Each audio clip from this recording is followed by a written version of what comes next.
Shri multi specialist अस्पताल में वाजिब दामों में बेहतरीन इलाज, मरीजों के लिए बेहतरीन सुविधा, इमरजेंसी एवं एक्सीडेंट मरीजों के लिए 24 घंटे सेवाएं उपलब्ध है।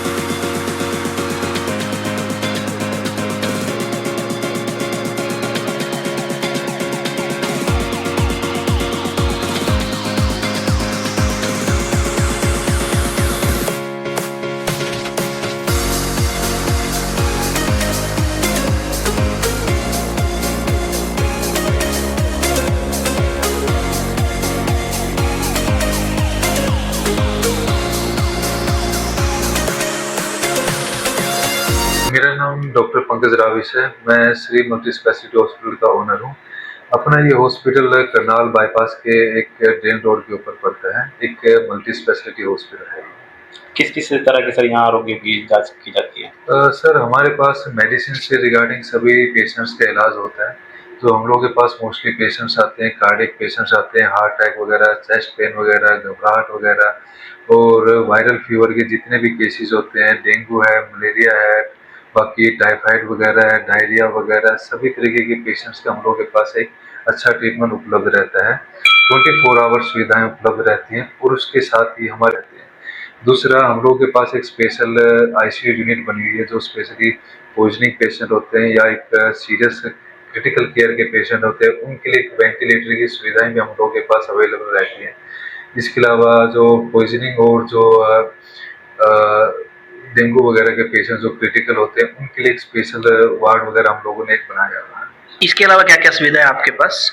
इसके अलावा हम लोगों के पास इको की सुविधाएं रहती हैं, टीएमटी की सुविधाएं रहती हैं और एक्सरे वगैरह की सुविधाएं और हर तरीके की जो लैब टेस्ट वगैरह हैं वो हम लोगों के पास 24 आवर्स अवेलेबल रहते हैं। क्या 70 साल से ऊपर रोगियों के लिए कुछ विशेष सुविधा है आपके पास? हाँ, 70 साल से ज़्यादा रोगियों के लिए हम लोग एक स्पेशल डिस्काउंट वगैरह भी ऑफर करते हैं।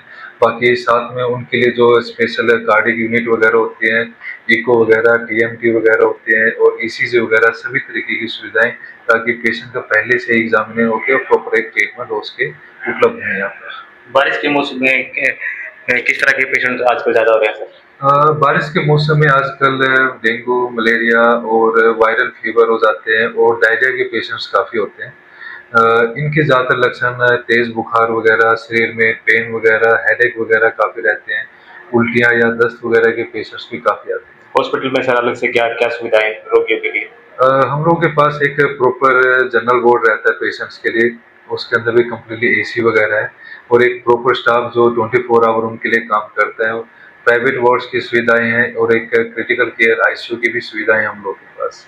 बारिश के मौसम में किसान खेतों में जाते हैं, कोई जहरीला सांप बिच्छू डस आता तो उसके लिए सर कुछ है? उसके लिए हम लोगों के पास एक ट्रॉमा यूनिट बनाई हुई हम लोगों ने, जिसके अंदर एक प्रॉपर एंटी स्नेक वेनम का हम लोगों के पास प्रॉपर स्टॉक रहता है। अगर पेशेंट आते हैं तो इमीडिएटली उनका ट्रीटमेंट स्टार्ट होता है और 99% पेशेंट इमीडिएट ट्रीटमेंट स्टार्ट होते ही इम्प्रूव करना स्टार्ट कर जाते हैं।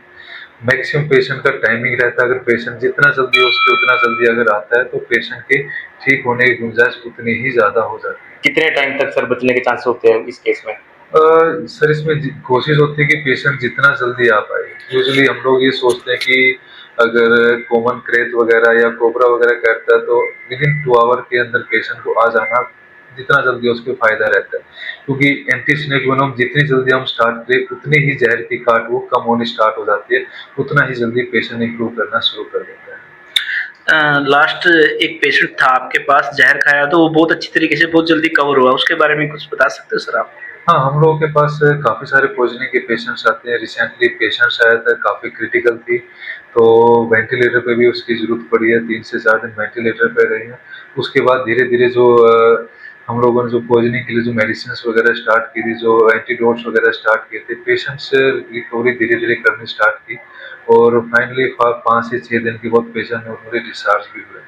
But normally poisoning patient 80 to 90% तक रिकवर कर जाते हैं अगर वो टाइम से पहुंच जाते हैं और एक प्रॉपर ट्रीटमेंट मिल जाता है उन्हें। ठीक सर, थैंक यू।